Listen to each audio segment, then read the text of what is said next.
cool you can have your own background and everything. That's cool. Yeah, a little bit customizable. Makes it feel like it's a studio, even though it's still remote. Yeah, that's right. It's got our own little flavour on things. Yeah. We've had our criticisms of it, and then they kind of keep doing an update that seems to address a lot of them. So okay. Yeah, we're not telling them this, but they're clearly listening to someone else with similar criticisms, which is good. But we have... Oh, Joel, quickly. How do we pronounce your last name? Devereux. Devereux. Okay, cool. I'd have gone Devereux. That's what I was thinking as well. And maybe it's because in primary school, Eamonn, we had a teacher called... I think her name was Miss Devereux. Miss Devereux. So I think I've just add Devereux, and then obviously yours is, I thought, Devereux, but no. So you guys have known each other since school as well. Yes. That's cool. Yeah. Sort of, I suppose. Like we went to the same primary school and high school, but it wasn't until uni that we sort of actually sort of got together, if that makes sense. Like I was a year above Eamonn in school, so we knew of each other and were always friendly, but we never really sort of, I suppose, spoke properly or connected, if you like, on a more than just a hello than when we were at uni, because we grew up in the same suburb as well. Like we were a 2-minute drive from each other. So fair enough. Yeah. But yeah, Devereux. Fun fact about Miss Devereux before we get started. Okay, she by her own admission used to vacuum her house every day. She was one of those clean freaks. That's something I've always remembered about Miss Devereux. Shout outs to Miss Devereux if you're listening, but we don't have Miss Devereux with us right now. We have Joel Devereux. There's the lads. How are you? Joel, welcome to Homebrewed. I almost feel like saying welcome back to Homebrewed, but I don't think you've... Oh, no, you have been on with Georgie Fay some years ago when we were a radio show. Community radio, that's right. Yeah. And that's where we first come into contact with you. But we have been, loosely in contact over the last couple of years because of some of the things we're going to talk about today. But it's great to have you on as a solo chat. And we want to chat so much about these projects that I've just kind of foreshadowed there. You've launched OzIndi Radio in the last couple of years, and you're about to launch the OzIndi Entertainment Network. If you're wondering what those things are, we're about to get right into it. But yeah, welcome to Homebrewed, mate. Great to have you on. Thank you, lads. Yeah, it's interesting. I don't know if you remember, we had a conversation about Homebrewed and OzIndi. It would have been about probably, 12, 18 months ago. And my interest in community radio actually backdates that time with Georgie, because I don't know if I told you that. I might have. I can't remember. But I remember when we came in and we kind of did the show when I sort of left the Central Coast and moved up here to Cairns. I sort of popped in my mind about doing that because I'd kind of decided that I didn't want to... I just felt like I was getting too old to be playing music anymore, so I thought it'd be a good outlet. So, and it sort of popped into my head about the community radio thing from that time with Georgie, with you guys, which was cool. So I think, it was like everything is kind of stemmed from that moment randomly. So your guys' DNA is within OzIndi from the beginning, which is cool. So... Yeah, and I suppose we should mention right at the top, obviously our podcast is available on the OzIndi platform as well. Sort of as it was launching, or as you were sort of getting podcasts as part of the OzIndi network, you approached us, and our podcast can be listened to on OzIndi. There's no financial benefit for Eamonn or I. It's literally just a mutually beneficial thing. You can put our podcast on your network, and at the same time, we might get some extra listeners as well. That's right. Yeah. Just to put that right at the top. Yeah. Yeah. So I've been sort of toying around about including those podcasts in our Apple CarPlay and Android Auto app, which is, it's fairly simple. I've been sort of trying to prioritize everything as far as the entertainment network goes. Homebrewed's number one priority, right? It definitely is. You guys definitely have the best dance moves, so that pays in tribute to me, Thank you. I'm glad you got our videos. But it was, we're just using this platform. I suppose, as you said, we'll talk about this more during the episode, but we're sort of coming at it from all angles, and it all comes from frustration. And, I think the podcast thing was the first thing that made sense to us to be able to include, because, creators like you guys and, other creators in the country that, spend the time doing what you're doing right now, trying to get within that attention economy and try and get that out to people to listen to is, it's always an uphill battle. So, what you can do to sort of help the awareness, I guess. So yeah. Yeah, absolutely. And we may as well jump into what OzIndi Radio is. We're going to talk about the entertainment network, and I also want to get into your background a bit more as well. But let's start with OzIndi Radio. This has been a project of the last year or two of yours. And when we first heard about it, we thought this is such a cool idea, because a lot of people are kind of singing the death song of radio as it is, terrestrial radio, particularly with younger generations. And what you've looked to do is basically create an entire network dedicated to Australian musicians, not-for-profit, ad-free, running 24/7 digitally, which makes a lot of sense in terms of wanting to transplant a fading listenership from terrestrial radio onto digital platforms, and then in doing so supporting Australian music a lot. So give us a little bit of the background of OzIndi Radio as it is, and kind of what led to the creation of OzIndi. Well, I think the question really is that I think we are at the time now, especially to sort of sidetrack a little bit, it makes a point of talking about AI and things like that. I think looking at authenticity and stuff when it comes to, we're starting to see things pop up where they've been created with AI and they lack that authenticity. I think terrestrial radio for a long time, like many things, we're losing that authenticity, and we're basically just using it as a way of being able to create revenue for big media companies and stuff. And people understand that. When streaming services come out, it was one of those things of, people being able to choose away from being force-fed that sort of blueprint for terrestrial radio.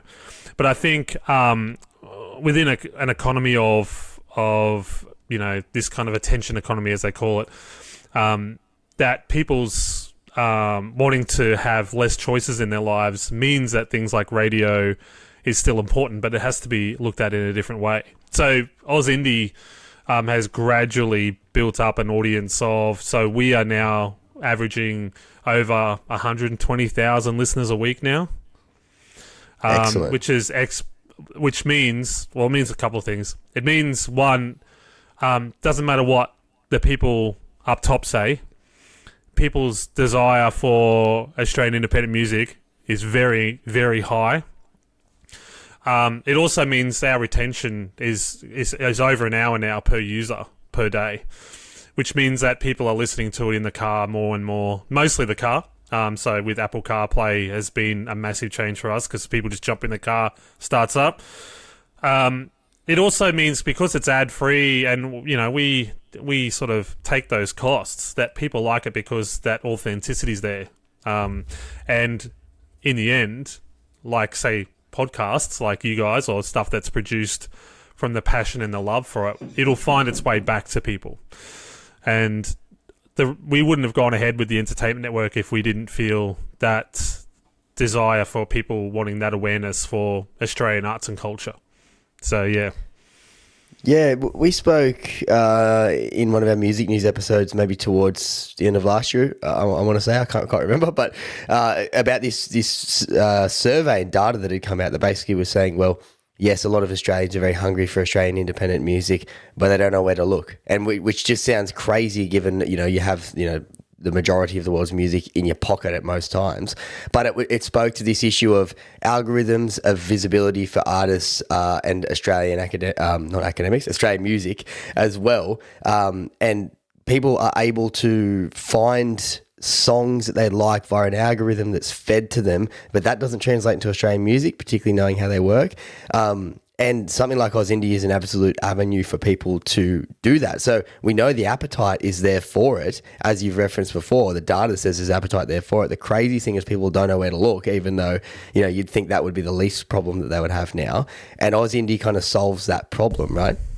Well, we hope. I think a lot of these sort of organizations start up realizing that, we all have to be small cogs in the bigger picture.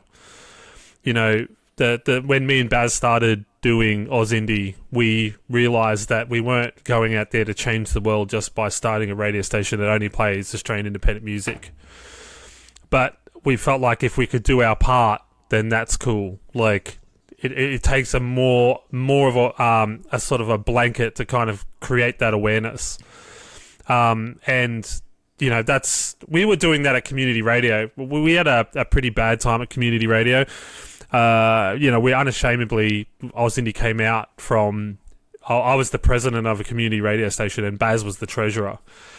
And we were hitting walls. A lot of the people that were involved didn't want change. I don't know if that was the same as what your guys' experience was with community radio. But you sort of get to the point where you feel like it doesn't serve you. And Baz said to me, look, I just don't know how I feel about radio moving forward. Give me some time to think about it. And within that time, within 48 hours, I'd started OzIndi, running it as a beta. And I told my friend Trent to have a look at it, and I told him not to show Baz. I said, wait until I kind of sort it out, but he sent it to Baz and Baz was like, this is amazing. So it's just people listening to it and forgetting that we actually do have a huge music culture here in Australia. I think people undervalue it. And I think that's probably the reason why we're not seeing it in people's algorithms, is because that old adage of like In Excess weren't popular until they moved overseas and then came back. It's kind of the guys, and they call it the passport movement or whatever. You have to go overseas and be popular there before you get popular back here in Australia. But I think it's time for us to be able to take it back, I guess, from algorithms and from that, and take it back and claim it as our own. And that's why we do OzIndi, for that reason, yeah. It's funny you mentioned about the community radio side. Obviously, Eamonn and I were on... How long were we doing the show for? It was 6 years? 6 years? 6 years, I think, yeah. Yeah, because we've only been doing the pod for a bit over a year. Or 2 years now. Fuck, time goes by. So anyway, we were doing community radio for a long time. About 6 years is what we're estimating. And we sort of... there's no ill will, from us towards Coast FM where we were, but it's similar to you sort of got the feeling that it was like the audience that we're building isn't listening really primarily to Coast FM of a Monday evening. Like our audience is more in the digital world. We felt like we could have, had more of a bigger footprint just doing the podcast and doing socials and on the digital side as opposed to doing a weekly radio show. It was also, time was a factor for us as well. Like you saw the 2 hours on air, but there was, at least 15 hours a week in, finding the music and getting the show run, all organized, finding everything, getting an interview done and recorded and edited and uploaded. And because it can only be, one of the other reasons we did the podcast, because we like to yapper, we like to have a chat. And the radio format for interviews was, we stretched it a lot, but if it got to 20, 25 minutes, which is already far too long for radio, but that was sort of where we were capping it and doing extended versions as a podcast, and it was a whole thing. It just sort of made sense for us to sort of transition into the podcast realm. But it's sort of one of the primary movements for that was our community radio station. Our audience wasn't perhaps on there because the station demographic was 80s, 90s, not even 90s, 60s, 70s and 80s music with a bit of 90s in there. So we're playing new and emerging Australian stuff, and we just felt like our audience wasn't there. Well, you can kind of see this year was one of those times when the fallout for Kyle Sandilands and Jackie O, when the media company that was behind their $100 million deal or whatever it was, they kind of pulled the plug as quickly as possible when that whole thing went down. And that's because they knew that it was a bad bet to be betting on terrestrial radio right now for that reason. Like, I think a lot of them, including community radio, are running off a blueprint that's probably 30 years old. And, well, let's say, for instance, we came on your show, me and Georgie, and then you played our follow-up single after that. It must have been a couple of months after that. Might have been early 2020, just before COVID. And I remember sitting on my laptop on the Coast FM website, using the player on there. And I was a disability support worker for a couple of years during that whole... So I was sitting there in the middle of trying to hear the song play on Coast FM on the laptop. I remember when I came to the community radio station that I was part of, and we went through the same thing where people like jumping on a website and listening to the show, it's just not conducive. And even just, we only have radios in the car and the show's at 6 p.m. at night. No one's listening to the radio. And I think the problem is that because of that whole system, we're missing out on generations of people that, you know, could be transitioning from radio to podcast, but learning those journalistic skills and all that sort of stuff through community radio. But they're hanging on for dear life. You know, and me and Baz got to the point where we were getting abused in the end because we were trying to move the station forward because we were basically trying to make the station what OzIndi is now. But they didn't want it. They want to talk about WW2 and they want to talk about tanks and, you know, all that sort of stuff, which I feel like a lot of that audience has probably passed away by now, but they still were, that's what they wanted. And when I started OzIndi, I realised, I was trying to force a round peg into a square hole. I was like, the generation is outside. And when I started to see the numbers go up, especially after the app launch last year, making that ease of use and people being able to save the songs that play and go straight to their streaming services and added all this functionality, is now what's creating that pure discovery factor. Like, we're not there to replace people listening to the songs on Spotify, Apple Music. We're just there as an in-between for people to find it. And a good discovery tool. That's right. Yeah. So, you know, you're listening to it in the car, there's a little heart on there, and you hear a song, it's like, boom, it saves it to your phone. So when you're looking through your list of all save, you can just go straight to it. And those are the sort of things you need. You need to be able to have that sort of stuff in 2026, you know, so... But yeah, it's a good innovative feature of the platform as well, because it's something that, how often have you listened to the radio? And it was something Eamon and I were always conscious of when we were back announcing songs. That one was this track by this artist, and before that you heard this song by this artist, because it's so frequent they don't do that on radio. And you're like, God, what was that song that I really enjoyed? So to have that feature sort of built into the app is such a cool idea. I'm curious on your thoughts, so where OzIndi sits in relation to community radio, because we've obviously said that, you know, it might not have suited us towards the end, but it certainly gave us the experience and the platform. And in that 6 years that we were there, we were able to give a lot of local artists their first play on radio. You know, Georgie Faye is a great example. I don't know if we were her first play, but we would have been among her earliest of radio plays. And it's such a great milestone for local artists. So I still think there is a place for community radio, but I'm curious where you think OzIndi sits alongside, or like, where does it sit next to community radio and, you know, the bigger commercial players and Triple J, etc.? Well, it definitely carries the heart of a community radio station, but it acts like a commercial radio station. It's a weird space to be because, you know, anybody that's sort of worked in any sort of community radio space knows that a lot of community radio is funded by, you know, the CBAA, and we're not eligible for that because we're not a registered community. But with community radio, you got to have, you know, a board of members, and you got to have, you know, which is one of those things. But we carry a lot of the support for the artists from community radio, so that came with us because that was the part that we liked, and obviously the stuff that I saw when we were doing the stuff with Georgie. That's what we wanted to do. That's never changed. Like, we're about to go to Big Sound. Every time we go to Big Sound, we get a huge amount of content because, well, like, we're one of the very few that is releasing like constant interviews with artists, and we've created such a good relationship with Q Music, and that part of it is there. But the commercial aspect means that we have control over it. The problem with community radio is that because it's committee run, it always stops it from being able to be moved forward, because a lot of people in their head have an idea about what they would like community radio or any community organisation to be.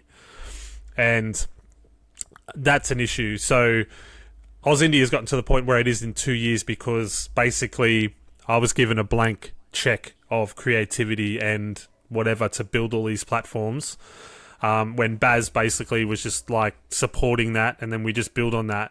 If we had done it the other way, we'd be still in the building phase because no one could agree on stuff. So I feel like we're in the best of both worlds. But as far as the support goes, I feel like OzIndi is definitely moving past the support of what community radio can supply, because most community radios are conducive to their region. So, Coast FM, Central Coast, FBI, Sydney, the two PBS in Melbourne, like that, they all have their spot to be able to do that. People up here don't listen to PBS or Coast FM, but if people are listening to community radio, so community radio is always really locked to its region. And OzIndi isn't locked; it's as national as it gets. So it's I feel like eventually we'll hopefully start to see the backbone of community radio moving into similar spaces that OzIndi has created, in different ways, because this is the way it is. It's the future for sure. Yeah, it's a great hybrid model that you've got there that you've just outlined, because community radio is by design and by legislation, it is restricted on how many sponsors you can play per hour. It's very limited in that sense. A lot of the people at the station are also volunteers. So it's very, as you said, it's built in the community, which is why I say it still has a place.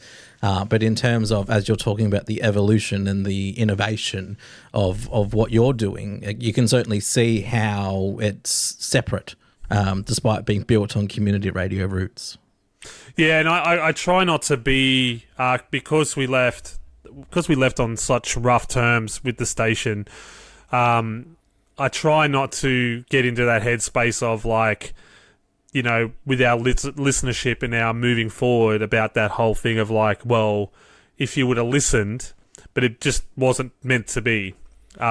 We could still be at community radio now trying to do what we did with OzIndi, and it just never would have worked. Like, for the fact that the station was region locked, we couldn't just say, oh, we're going to do something national. It made no sense. But, when we were there, a lot of the volunteers and stuff, they weren't living up to the expectation of what community radio should have been. And the reason for that is because they just didn't know.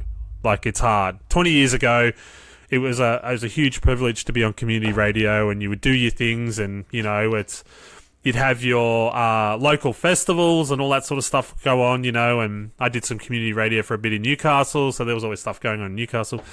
Bits and pieces up here when I was growing up. It was always there to be a supporter for that bridge, but money ran out, things were running out, memberships were going down. Then during COVID, obviously, that just completely wiped out memberships and all sorts of community organisations. So, it's unfortunate. But for me, I've come to terms with the fact that what I learned at community radio meant a lot, and especially for the love of helping musicians like you guys, like helping that awareness, but it was never going to support the vision I had. And I've come to terms with that now, that I probably tried to force it in a way that it probably didn't need to be. So the fact that OzIndi was built out of that is the best thing. Yeah. Yeah, and as you mentioned, I suppose everyone can be a cog in the machine and serving a different function for different people at different times. But I certainly agree that digital has to be the future. And I don't see why a lot of these formats can't transition rather than having to blow themselves up, which I think OzIndi kind of demonstrates how you can do that and present it in a kind of fresh way. And I would say also, like, speaking to Deviants the other week on our podcast, and I was kind of complaining about my issues with what streaming platforms are doing to our brain. And I mean, like your Spotify's and your Apple Musics and stuff, with this like dopamine chase. And sometimes you get to this point where you like want to find new music. You might have a playlist that recommends you new music, or why don't you go and listen to OzIndi Radio? Find that new music, as you mentioned, transplant it into your streaming services once you've found it, but find it, that Aussie music that we know people are actually hungry for. But Joel, you obviously have a great deal of passion for Australian music in general, and have done for, as long as we've been in contact, and clearly a lot longer before that. So give us a little bit of background on you, because you also the director of We Pop Creative, which from what I gather provides kind of like promotional services and to artists and emerging people or brand generally. You're also an active musician as part of Macintosh and Co. And you have been, correct, if that's correct pronunciation, you have been a musician, throughout the time that we've known you, playing with and alongside a bunch of other artists. So give us a little bit of background on yourself and how you got to the point where you are, building something like OzIndi Radio. Yeah, I hate to use the term reluctant musician. I'm not. I realized I spent a lot of time where I'm sitting last year because I just was in that space of building all this stuff. This year I decided I need to get out. I needed to get out. And Amber McIntosh, who I'm playing music with now, I just said, let me jump on with you. And then within a couple of weeks, she was like, maybe you should just play all the time. So I've been doing that. I'm an accomplished musician. I studied and all that sort of stuff. And my biggest project, obviously, was the Georgie Fay project. And when we sort of finished that up, I decided that, I'm 41. I'm not chasing any dreams. But it just becomes kind of one of those, fun things. If you've got it, you don't need to be chasing huge amounts of success. It's cool to be able to go and play a pub on a Friday night where people are blowing durry smoke in your face and falling over and, throwing chicken wings on stage and all that sort of stuff. It, makes for a interesting conversation.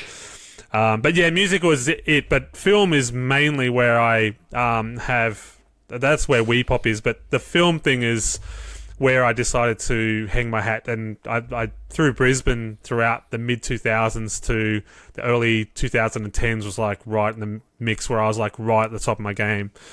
Working with Kate Miller-Heidke and Powderfinger and with everybody pretty much, Little Birdie.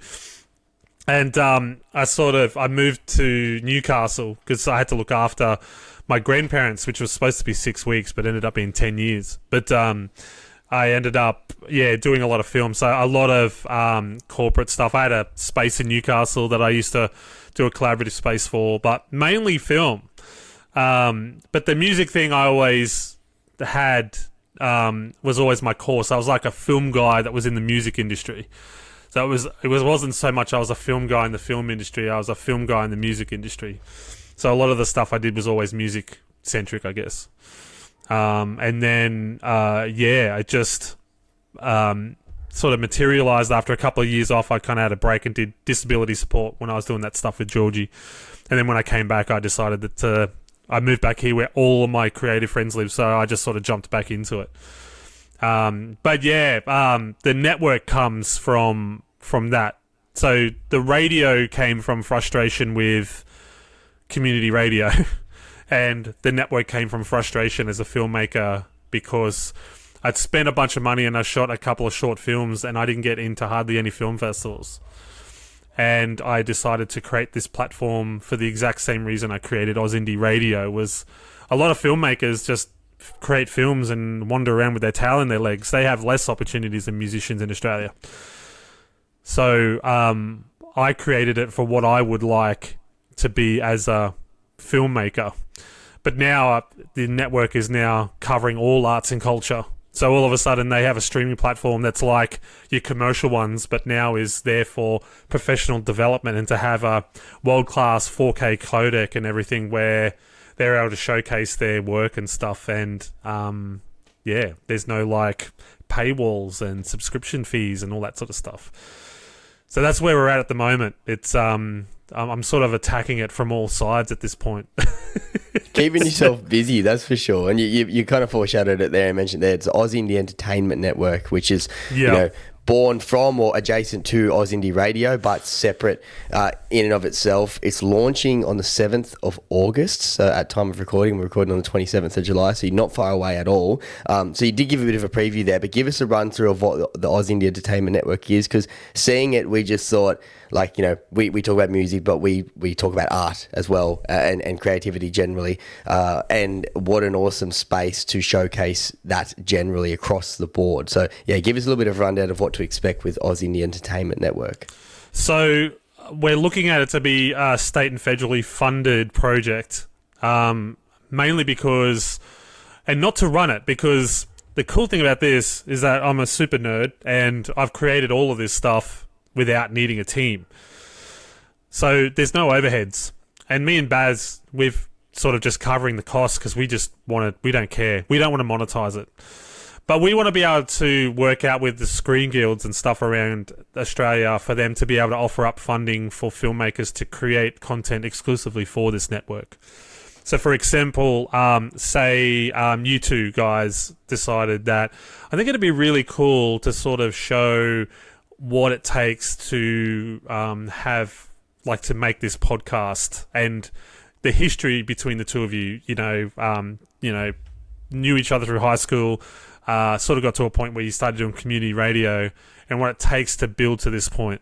So then you've got a friend that's a filmmaker. You apply to Screen New South Wales and say, we want part of the OzIndi online development fund. Now, this will hopefully come out in the next 18 months or so. We're in talks now. And what generally is happening at this point is that they're offering online spots that go onto YouTube. So we're trying to make it so some go to YouTube, some come to us. Then the whole development period goes through with us. So we will get like a huge amounts of applications for people to be able to create content. And then we read your treatment and we go, cool. All right. So the lot may be like, say, 20 grand. You get 20 grand funding. Then all of a sudden we go through the pre-production with you, teach you how to prepare like you were preparing for one of the commercial streaming services. That includes equipment and all that sort of stuff. So you prepare for that. It might be 3 episodes, the past and talking about what happened in the past, present, and then the future of Homebrewed. And that becomes 3 episodes exclusive on our network, which then gets shown on Google, Android TV, Apple TV, iOS and Android. So it's all exclusive on our platform. Eventually, we're going to have ad spots at the front, but that's a way for the filmmakers to be able to get revenue back on top of the funding that they get. We're sort of just going through the bits and pieces with that to try and work that out, and then just the streaming costs. But the 4K player is the king of this whole thing because I developed this player back in 2011, and I sat on it until 2015 when I looked like I was going to be using it to stream for Targa. They come to me and asked me a way of being able to live stream, and I had this video player that was efficient enough to do it. That all sort of became a bit of a crazy thing between Optus and Sony, but that's another story. But yeah, and then I sort of sat on it for a while, and then after the film festival, I came home. I was pacing around in my lounge room all weekend, frustrated, because I was like, it can't be just film festivals, because film festivals earn all their money from submission fees, that filmmakers who are trying to get their film in a film festival have to pay up to $1,000 to different film festivals just to submit their films. I hate that model so much. And so this is where this has come from. So all of a sudden, filmmakers have a pathway between where they're at now to developing for Stan or Netflix or ABC or SBS through our platform, because it means that their whole pathway to getting their stuff approved and put on our network is exactly the same process. So that becomes a thing. It also means that they have a bed of work that's live that people can see. It's also different too from being on YouTube because it's all in one spot. So it means that people go to see a show and there's episodes there and there's behind the scenes there and there's like blooper reels there and there's all bits and pieces. So people can have that emotional attachment to it through the network rather than just going through Instagram reels or whatever. It's like trying to take back the work from the algorithms and stuff and having it a spot where it's at what you would class as pure creativity, I guess. Like people should be able to feel it with a really high quality 4K player and be able to feel it, you know, like that, like they talk about with Odyssey. Like they should be able to feel that creativity from that. And hopefully for me, the payoff is that if we have the network out for 2 years and then we have a bunch of filmmakers that go to America and start like making a name for themselves over there, they started with us. That's important. That's that community radio aspect that comes through, but now it's part of this. So, yeah, we're attacking it from all angles. Sounds like you've greenlit our first documentary as well, which is really exciting. And we can display it on OzIndi the way Nolan intended, hey? That's right. That's exactly right.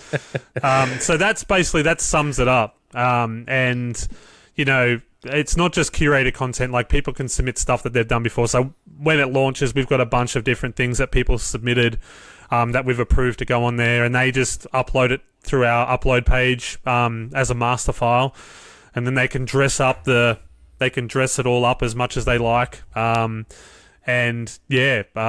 It becomes a thing where all of a sudden, like, a musician has just done a tour in the UK and there's got 3 episodes that would just go onto YouTube and have like 200 views. But because we have a listener base of 120,000 already with radio, we can then drag that to our visual space as well, where people can like start to join that fan base of that musician through authentic video content and stuff that's through our network. So there is that connection there for a musician to create a documentary or a film or something and have it push back to their music, as opposed to, as you're saying on YouTube, it's like a standalone, this is a YouTube video. As big as the platform is, it's, you know, there's no launch pad from there to necessarily a music page or to start listening to music. So that's what they're going to talk each other effectively, the entertainment app on the TV as well as the OzIndi Radio app. Yeah, so it just works exactly the same as every other streaming platform, but it's just for Australian independent artists. You know, a lot of them don't, because of the money that they've put into, they can't carry the heat that our player can. The one thing that everyone said when they've been beta testing, because we're beta testing, it's live on Apple TV now because we didn't have to beta test for that. It's been a bit of a chore with Google, but they've been beta testing, and everyone just keeps going on about how good the player is, and that's the great thing about it, is that that kind of thing where people get to feel immersed by it, because you know, you want them to be able to watch things in like high resolution. As a filmmaker, every time I upload something to YouTube or whatever, I cry because of compression artifacts and banding and all that sort of stuff, and it's just, it makes you don't want to send it to people. You don't want to send it to people. You're like, no. Yeah. I'm a big fan of the slow-mo guys on YouTube, and they're massive, like 8K, 16K cameras, super slow-mo, and it's like the details. They're actually part of their Patreon, which you can join our Patreon. Link in the description down below, patreon.com/Homebrewed. Join the Patreon. Great shout. But on the slow-mo guys Patreon, they actually just upload the raw video file for their Patreon subscribers to be able to watch, because the compression is so much on YouTube. So to your point, you know, that it's part of what they do, which, you know, given how many hours of video is uploaded to their platform every hour, I can sort of understand why it is what it is, but you don't have that problem on the OzIndi Entertainment Network. No. Well, it's funny because I was developing it for the phones last year. So anyone that's got a smart TV knows that you can use like the Google Cast or AirPlay or whatever directly to a TV. So that was what I did originally, and I was having trouble getting the player to play at its full quote, because I'd have on my TV, I'd have like down the bottom, it'd be telling me the bit rates and all that sort of stuff. I'm just like, I couldn't work it out. In the end, it had nothing to do with me. It had everything to do with Google and the way that they'd set it up.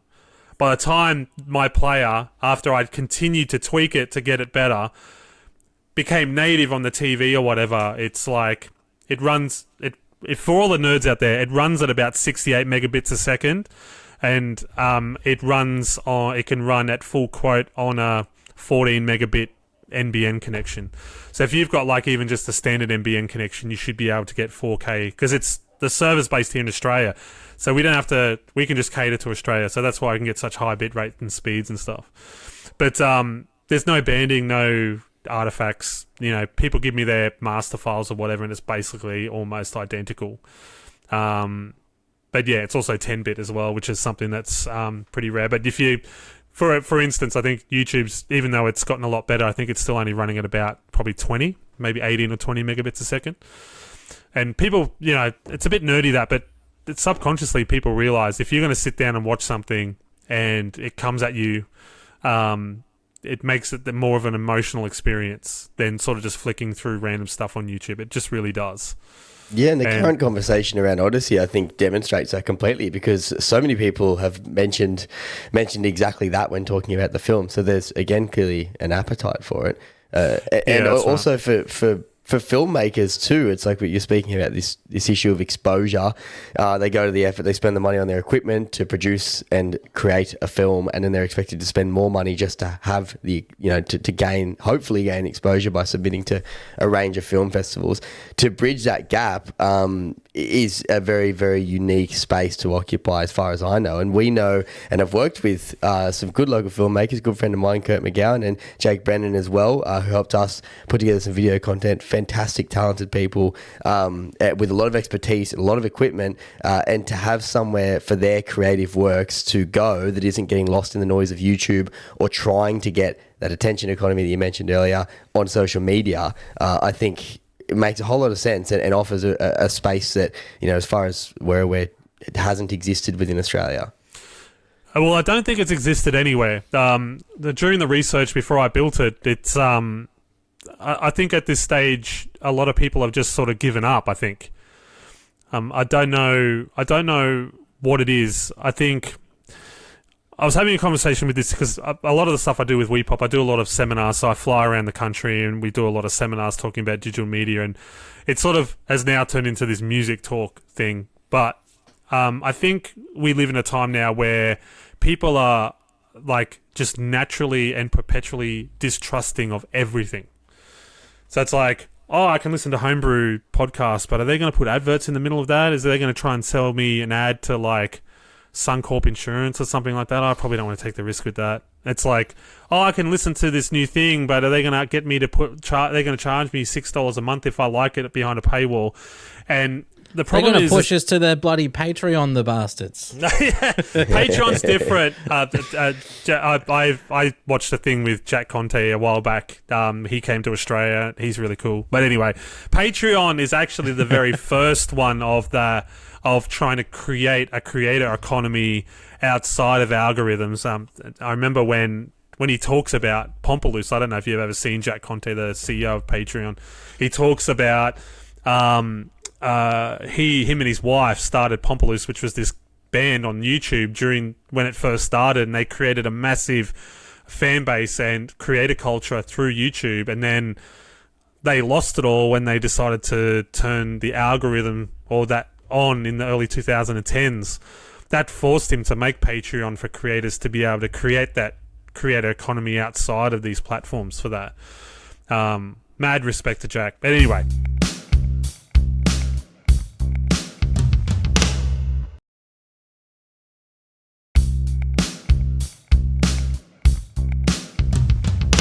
It's cool. Like there's a lot of people out there doing it. Patreon are one of the ones that are doing it right. But yeah, I think everyone is so like distrusting and everything. Like when I have conversations when I first started the network and I was asking musicians and stuff if they wanted to have their content on there, they were just waiting for the penny to drop. They were nervous. They were like, oh, I don't know. Like, what is it? And I'd explain it. I said all of the creative rights and stuff are on the website. Like, all it is basically a middleman. Basically the same spiel I gave to you guys about your podcast. It was just, we're just creating a middleman thing for everybody to have a different direction for discovery. And that's pretty much it. Eventually, I got some people coming on board, but it was very hard. And it's that. The issue is this distrust in the world right now. And because everything is monetized and everything is this and that, we don't know whether we're looking at AI or whether we're looking at what is genuine, what is authentic. And I think the point being, and especially for filmmakers, I think we live in a time where film is actually quite important, especially with devices and stuff like that. Like your friends will probably know this, that there's just unless you're actually working in weddings and corporates and stuff, you're just not earning money as a filmmaker. It's not how it should be. But if we have platforms for discovery for filmmakers and for joint with musicians and other artists, theatre artists and things like that, people are made aware of it and make an emotional connection to it, then that's cool. We've done that without the help of big corporates that are trying to sell our information and all that sort of stuff. We need to bring it back. That's basically what we need to bring it back. We need to rein it in and look after ourselves. With the, we spoke about algorithms and discovery and whatnot, both with OzIndi Radio and also the Entertainment Network. Do the algorithms work in a similar way? It's just all Australian content and that's part of the exposure model? Or do your algorithms actually serve recommendations in a vastly different way to, your Spotify's or your YouTube's? No. So it just works. Everything's just playlisted via genre, and we'll put songs in that we believe, like every month we'll have a discovered section and that sort of thing. But no, it pretty much just runs itself. So it's all human curated, which is, I suppose, the difference, right? To what, the Spotify generated playlist, which people, pay to be a part of, or you need to submit it, and they say that the human's looking over it, but whether that's actually a fact, we don't know.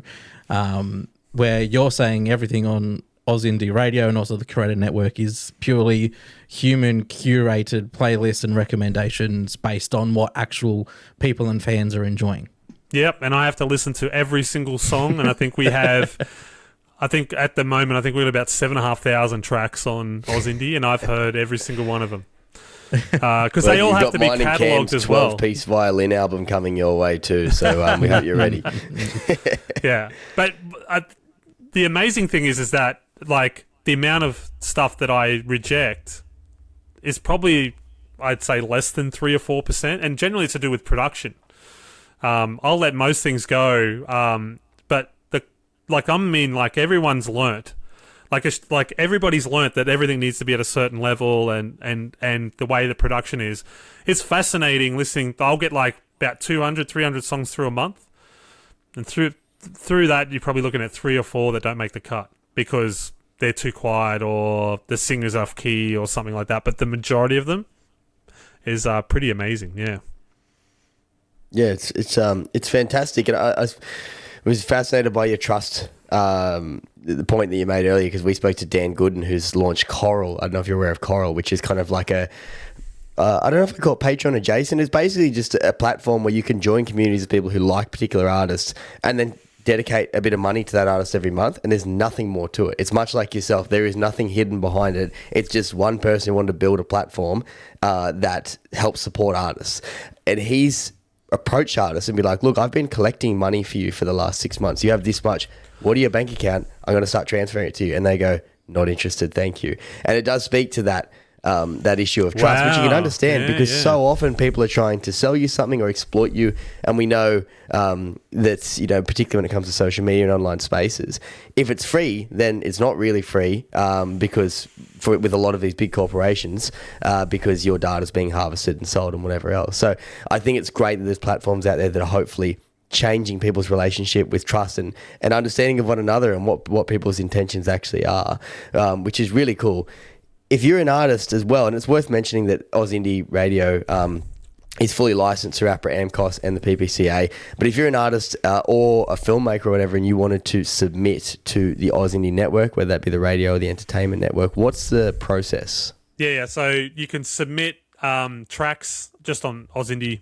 If you just go to the contact form, there's one there for music, which you can submit. You can also send us, which has been actually pretty popular, is the upload your own promo. So if you can just do it on your phone, where you can be promoting your new release or whatever, and you send it through to us and we'll put it in the broadcast during the day. And that's been really fun because people get really creative with it. It started off where people were just with their phones going, hi, my name's blah, blah, my new single's coming out. Now people are like getting creative with like background music and, like I had one the other day where someone was doing it like old-timey like radio dramas. They had like set people doing sound effects at the back of it and stuff. It's pretty cool. But giving them the freedom to be able to do that too, where people can just send through their promo and then I'll just keep it up for a week and then just sort of remove it after, But yeah, so you can do that. And then submissions for the OzIndi network for the Curate thing will be from February in 2027. So that will be when we start to look at doing the funding through the Screen Guilds. But if you have already created something cool within that arts and culture space that's on YouTube or something, you can just send it through. There's also a link on the OzIndi Entertainment Network website where you can send that through. If we deem it appropriate, then we'll ring you up and have a chat to you about it, and and sort of get it on, which is cool. So yeah, it's pretty painless and made for that reason. And I think that's what we want. We don't want too much red tape and too much barriers for people to be able to be involved. So yeah, eliminating as much friction as you can, because the more friction there is, each step, as you say, like a roadblock, it's just going, they get through one part, then there's a bloody 5-page form I need to fill out. All right, never mind. Or where if it's literally just name, number, email, send us a link to the YouTube and we'll put it up on the thing. That's, I don't know if that's what it is, but it sounds like it's pretty much simple. Yeah. Well, the only fun, it's been fun for me because I never thought that I'd ever be curating something like film. It's kind of one of those things where it's kind of like a film studio in a way, because you're creating original content. So I've had some people already send me through, because I said, told everyone that we'll be looking at it in February, but they were like, we'll send through concepts now. So I send them through all the forms, and the most fun thing is I've got, like, all of the streaming services all have a minimum requirement when it comes to equipment. And for filmmakers, it's always been one of those funny things because they talk about Netflix approved cameras and all this sort of stuff. But I've made a list of gear and stuff that you need to be able to be part of it. And that's been funny because a lot of them are like, what do you mean I can't use an iPhone to shoot? I'm like, come on, man. This whole point is that you're supposed to be learning. It's like, well, I've got a Canon 5D Mark II, and I'm like, dude, that camera's like almost 20 years old. We can't use it for it. And he's like, oh, but why? And then I realized that's just become this running joke with all of us now about everyone complaining about the equipment list of cameras that you need to have to film it. It's like, well, what if I shoot it on there and then, and I give it to you anyway? I'm like, everything comes with metadata, man. I'll be able to know. Like, it'll tell me that you shot it on a camera from 20 years ago. But yeah, that's been the most fun part, is kind of the new experience of kind of seeing people see the possibilities of filmmakers having the possibilities of creating content for arts and culture space that can lead to other things and have it on there. If you guys did the Homebrewed behind the scenes series and everyone was like, oh, where do I see it? Oh, you just download the OzIndi app on the TV. So they go and watch it. And then they're like, oh, this is kind of cool. There's this country artist, Austin Mackay, who comes from Newcastle. And he's got a 3-part series about going over to Nashville. Oh, I'll watch that. Bam, all of a sudden they're listening to Austin's music on Spotify in the car the next day. Those are the pathways of having the visuals in front and having people learn about the artist first before just presuming that you can put up an Instagram story telling everyone that you should listen to their new single when no one knows anything about you. Yeah, absolutely. It's clear. It makes so much sense, and we're stoked to see it. So at day of release, this will be released on the 30th or 31st of July. I can't do the maths on what date it'll be in 3 days' time. It'll be 30th of July. So 1 week, or just over 1 week from release. August 7th is when the OzIndi Entertainment Network will launch, with more features being added, and some great partnerships, as you mentioned, with the Screen Guild, and hopefully funding as well. So fantastic stuff. In the meantime, check out OzIndi Radio. If you're an artist, you should have just heard how to submit your music, and you should be doing that. Absolutely. Go OzIndi, maybe give do AMRAP, but do OzIndi as well. Make it part of your process as you release music. Joel Devereux, it's been so good to chat and catch up. Thank you so much for coming on to Homebrewed. We can't wait to see where this project goes. It's already enjoying some great success, but plenty more on the horizon, no doubt. Thank you, guys, and I suppose the same goes out to you as well. We're all the fish in the sea together doing this. And I don't think people realise the amount of time and effort that you do it when you're doing it for passion. So, I think kudos all around. Awesome. Thank you, mate.